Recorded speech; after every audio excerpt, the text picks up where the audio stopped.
Death, as we know, is a law. Sometimes a punishment, sometimes an aberration, but ultimately an immutable, inescapable law.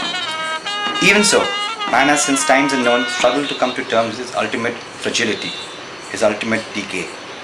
Maybe it was the fear of death that led to God's creation, to the idea of an afterlife. Maybe it was God who created death. We can never know these things. All we know are our fears, and the fears that further surround those fears. To understand such sentiments better, we interviewed a cross-section of young doctors, people who have, even in their youth, dealt with death closely. Their fear sometimes tempered by their youth, even defiance, but all the same, ultimately an unmistakable streak of humility pervades their thoughts on death.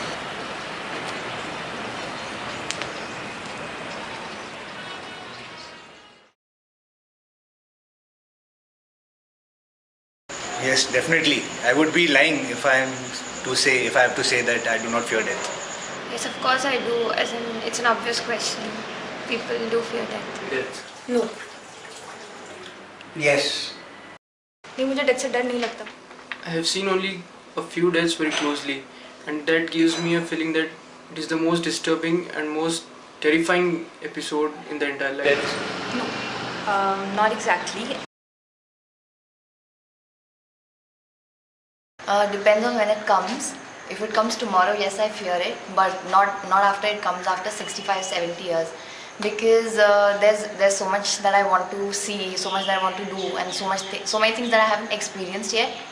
And I want to do all that before I finally pack up. The cause of fear is both the pain as well as the agony that I'll be away from my loved ones, from my relatives, from my parents. I'll be missing them. मुझे death से डर नहीं लगता. मुझे लगता है कि life एक जर्नी है और डेथ जिसका फाइनल डेस्टिनेशन है. Because I know the feeling of let go. Death is just like a promotion to another station. So if your work in this lifetime is done, you are free to die. As in, maybe I'm unprepared for death if it comes tomorrow, but then I don't want to confuse the idea of being unprepared with being scared. And even if I'm scared a little bit, it's because of the pain part. If you assure me that I'm going to have a painless death, then I'm in for it. It's not scary. Yes, I do. I don't. I've never really actively thought about it, but I don't really believe in it. Yes, I do believe in afterlife. It does not, make me reconcile with death. Death is the ultimate possibility and it's the ultimate reality which we would face. But yes, at least it gives meaning to my present life. Actually, yes, I do believe there is an afterlife because it gives you a kind of option that things you did not experience here, the things that went wrong might go wonderfully well in your next life. I don't think about life after death. It depresses me so much that I prefer not to think about these things. You might say that I'm being an escapist, but I don't feel like thinking about it. Yes, definitely, I believe, and that is a hope that after death I'll have something to look forward for. Yes, I believe in life after death. I would like to die alone because I don't want to see others being sad on my death. Surrounded by relatives, because that will tell me that I'm cared for, so it might just give me that extra push that, that I want to live more. Since I'm so concerned about my relatives, I better die alone. I would like to die surrounded by relatives. I would like to say a final goodbye. Definitely, I would like to die with my relatives around.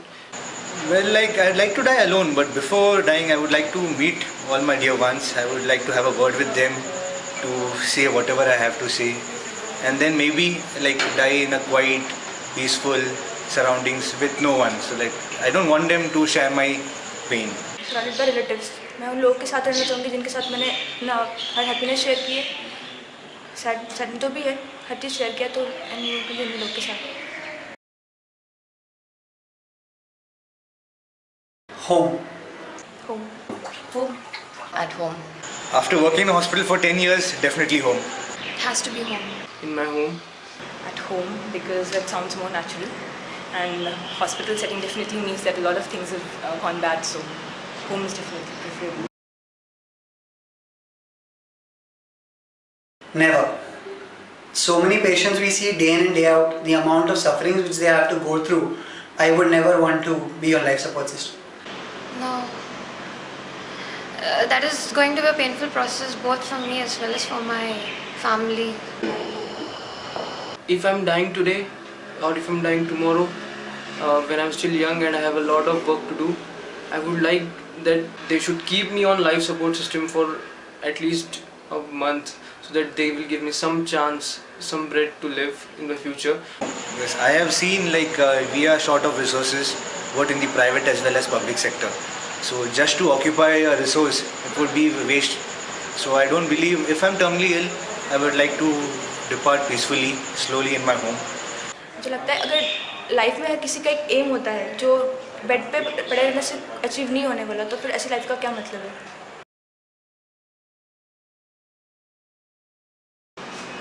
Yes, euthanasia should be legalized because life is a right, it's not an obligation. So if a person is under a lot of pain and the person cannot live with dignity, then there's no point forcing him into that life.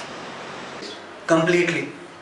I mean, we boast so much of India being such a democratic country. If someone has a right to live, someone has a right to die. You can't unnecessarily prolong his sufferings. I mean, a single court order or a group of judges cannot decide whether someone's to live or someone's to die.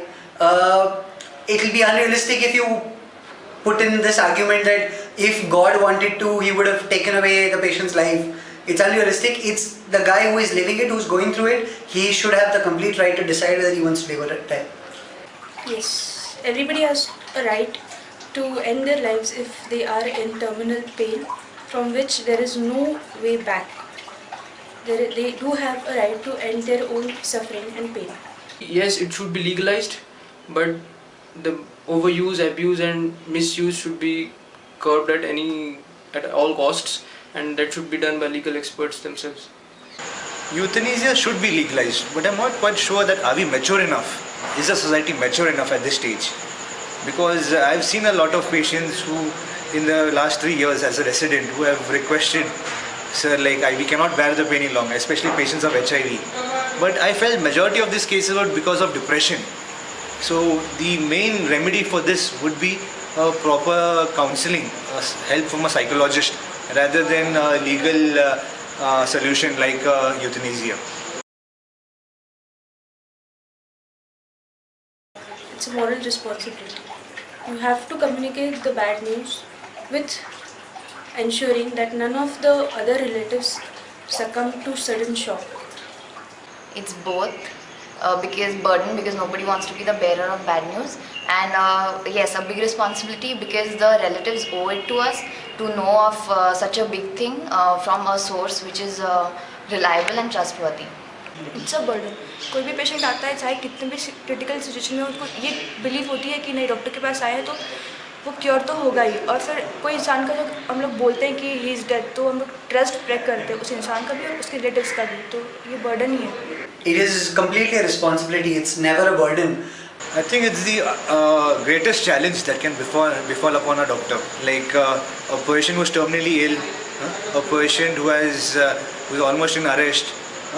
For them to break the news to their relatives is the greatest challenge, and it is the thing that is one part of medicine which is totally an art. No one can teach you. It is your upbringing, how much you can establish a bond with the relatives, and the amount of trust that the relatives have on you. Natural progression of life मतलब पहले से decided ही है कि birth हुआ है तो death आनी है, तो फिर फेलियर कैसा? It's a natural progression of life unless it is due to any act of omission or commission on the doctor's part. Me being an optimistic, nothing is a failure in life. If an 18-year-old boy dies in a car crash, then it's a failure. But if a 90-year-old man dies peacefully in his sleep, then it's a progression of life. It definitely is a natural progression of life. Without that, there wouldn't be change. It's just the end of a journey so that some new journey could start. At the end, it seems that not all of us go by the succinct sentiments of Dylan Thomas's immortal lines. Do not go gentle into that good night. Rage. Rage against the dying of the light. Do not go gentle into that good night. Some of us, it seems, are more at ease with the idea of death than he ever was.